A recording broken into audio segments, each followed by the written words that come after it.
خاوتي وخواتاتي صباح الخير عليكم bonjour tout le monde اهلا وسهلا مرحبا بكم يا جماعه الخير ازول في اللون j'espère que vous allez bien j'espère que vous vous portez bien. Nous sommes toujours le 18 décembre 2022, nous continuons ensemble d'explorer ce que nous avions intitulé hier depuis le lancement de cette série d'émissions, d'une série d'émissions sur les révélations précises, plus des explications aussi, des analyses pointues sur les évolutions des rapports de force au sein du régime algérien. Qui fait quoi, qui dirige quoi, qui détient quelle parcelle du pouvoir et quelles sont la nature et les enjeux des nouvelles guerres de clans qui se divisent ou là qui, je dirais même pas divisent parce que le régime algérien est habitué aux guerres de clans. Le régime algérien se nourrit des guerres de clans. Ce sont les guerres des clans qui lui permettent de survivre quelque part parce que ce sont les guerres des clans en son sein qui lui permettent de l'émergence de nouveaux décideurs, de nouveaux pôles et qui lui permettent de maintenir un certain équilibre parce que le régime algérien ne supporte pas qu'il y ait un seul décideur, qu'il y ait une seule personne ou là un seul pôle qui détient le pouvoir absolu. Quand le régime algérien est monopolisé par un seul pôle, un seul centre, ou une seule personne, et ben il finit par s'effondrer ou là il finit par le connaître, par se déstabiliser. C'est incroyable. Je suis en 2019, qui est Gaïd Salah comme bled wahdou, il était le seul maître absolu du pays. À sa mort, ben, le pays a sombré dans l'instabilité. Ouachna des moments d'instabilité terribles. Le pays, même à l'époque de Gaïd Salah, n'avait pas pu se redresser parce que l'Algérie n'est pas faite. L'Algérie, c'est pas l'Égypte, c'est pas la Tunisie, c'est pas le Maroc. Elle n'est pas faite pour avoir un dirigeant pharaonique. Elle est faite pour avoir un système qui a plusieurs têtes et plusieurs centres de décision. Tel qu'on plusieurs fois Algérie part. La stabilité du pays dépend de la stabilité du régime en Algérie. La stabilité du régime en Algérie, elle est basée sur un principe d'un partage équitable des prérogatives entre état-major de l'armée, présidence de la République et service de l'enseignement. Tant qu'on ne retrouve pas un partage équitable de ces prérogatives, l'Algérie ne pourra jamais être stable. Parce que son régime ne pourra jamais être stable.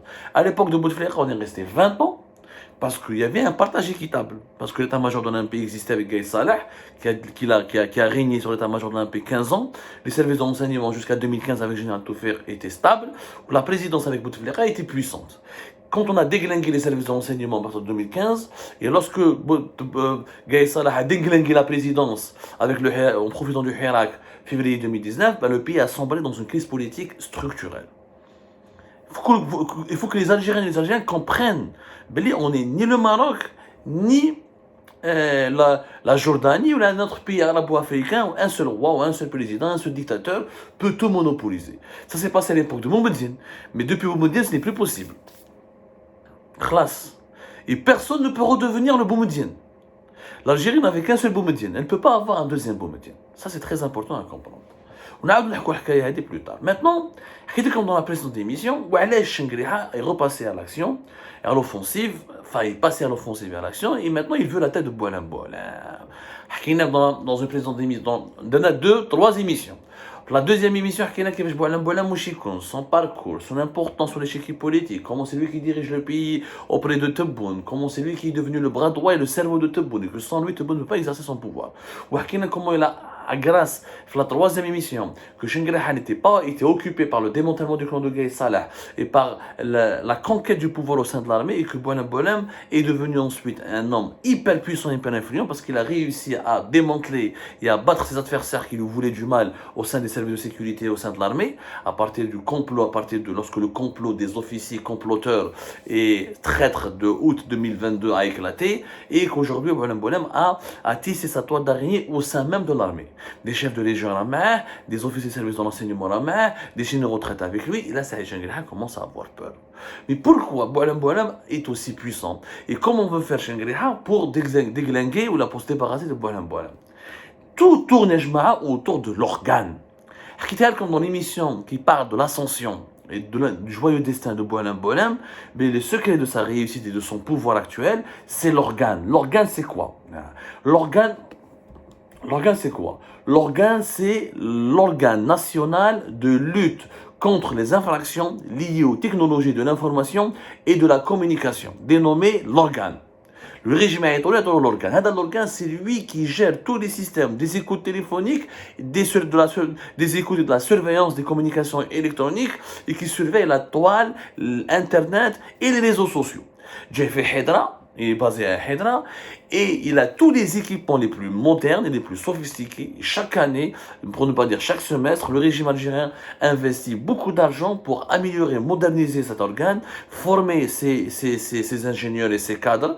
Et cet organe, d'ailleurs, cet organe travaille régulièrement avec les Chinois, avec les Russes, avec les Américains, avec les Européens, pour toujours acquérir le maximum de savoir-faire, pour contrôler tout ce qui est communication virtuelle, électronique et téléphonique.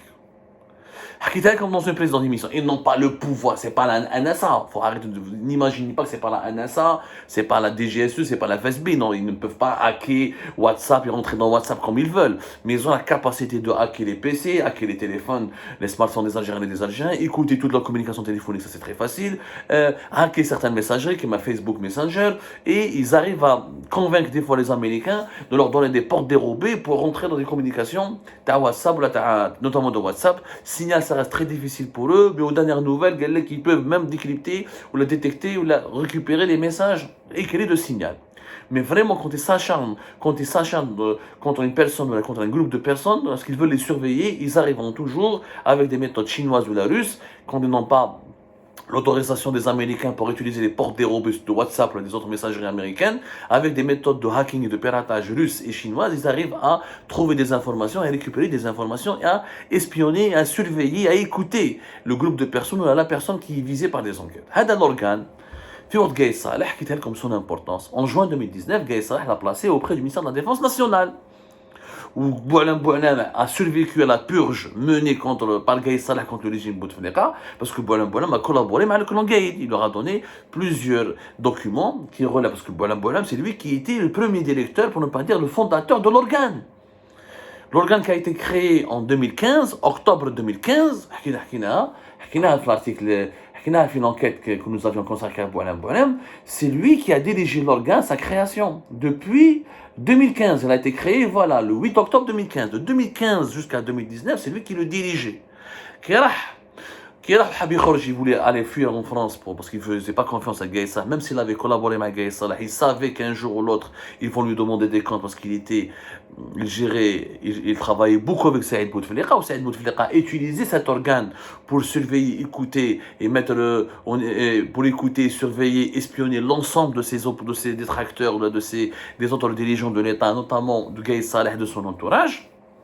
Et bah, هنا حاب يهرب كي جا تبون طلعوا البوفوار حكيناها تبون l'ami de Boualem تبون est conscient de l'importance et de la ruse et de l'intelligence et il sait que Boualem c'est lui le coffre-fort du régime parce qu'il dirigeait l'organe. Il l'a récupéré auprès de lui.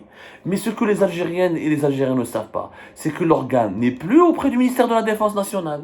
Le décret du 7 novembre 2021 portant réorganisation de l'organe national de prévention et de lutte contre les infractions liées aux technologies de l'information et de la communication, qui a été signé par Abdelmajid Tebboune, a récupéré, a enlevé l'organe du ministère de la Défense nationale, où il l'a directement placé sous l'autorité du président de la République.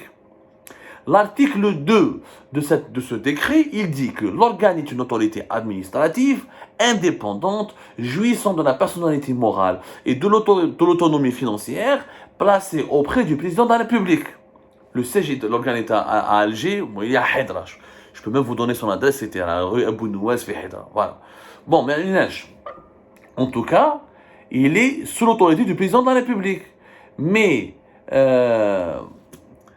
quitte à la présidence, Boualem,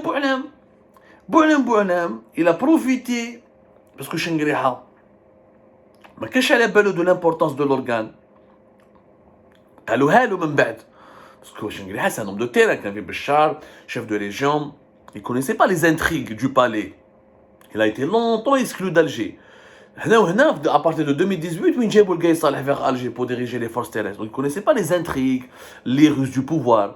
Qui le chef d'état-major, l'organe, il faut qu'il reste au niveau du ministère de la Défense nationale. Parce que Boualem, il a toutes les copies, il a tous les secrets du régime, parce qu'il nous écoute. Il arrive à nous pirater, à nous écouter. Ou comme dans une précédente émission, quand les généraux, l'entourage de Chengriha ont compris que l'organe était encore contrôlé, il est redevenu, il a été replacé sous l'égide de Boualem. Il y a des réunions et au sein de l'armée où les téléphones sont fermés. des réunions privées ou la publique officielle ou officieuse. Parce que la belle embellie, l'organe, ils peuvent être écoutés, ils peuvent être piratés, ils peuvent être espionnés.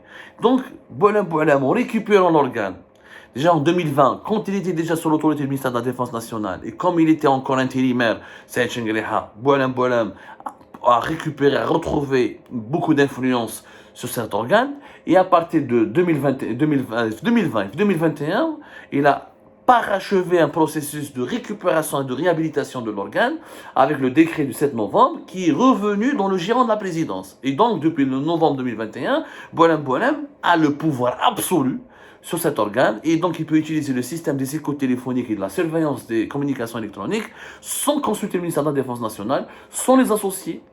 Au contraire, ce sont les services de sécurité, les directions de l'armée qui doivent le consulter et qui doivent travailler avec lui. Le décret c'est lui qui dirige toutes les opérations. Il assure la surveillance préventive des communications électroniques sous l'autorité du magistrat compétent. Il assure la coordination avec les services compétents du service de la défense nationale. La surveillance électronique quand il s'agit de la sécurité de l'armée, dans les mêmes conditions prévues par la législation en vigueur. Collecter, enregistrer, sauvegarder les données numériques des systèmes d'information et déterminer les sources et la traçabilité en vue de leur utilisation dans les procédures judiciaires. Contribuer à la formation d'enquêteurs spécialisés en matière d'investigation technique liée aux technologies de l'information et de la communication. Contribuer à l'actualisation des normes juridiques dans les domaines de compétences. Regardez bien ce qu'il dit. D'assurer l'organe, c'est lui qui assure la coordination avec les services compétents du ministère de la Défense nationale, la surveillance électronique quand il s'agit de la sécurité de l'armée dans les mêmes conditions prévues par la législation en vigueur. C'est-à-dire que le ministère de la Défense nationale passe par l'organe qui est placé sous l'égide, qui est placé sous l'autorité du président de la République, et donc qui est contrôlé par Boualem. Boualem est devenu très dangereux pour lui. Tant que l'organe, tant que monsieur écoute, tant qu'il a les écoutes, la surveillance, l'information.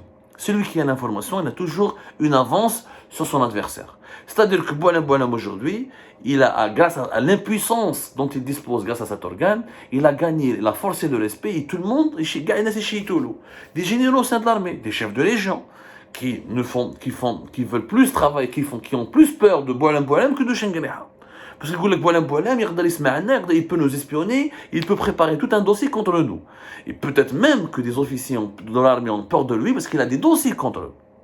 Donc, il cherche à avoir un rapport amical, à une alliance avec Boualem.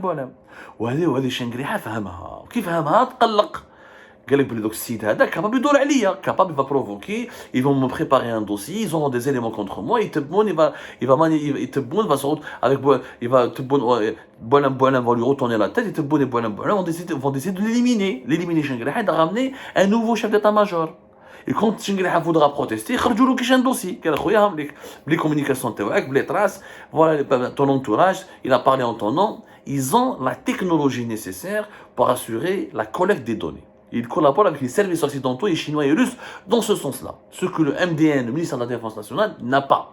Il n'a pas cette arme fatale. Voilà pourquoi Chengriha est en train de faire maintenant beaucoup de lobbying. Comment se fait ce lobbying?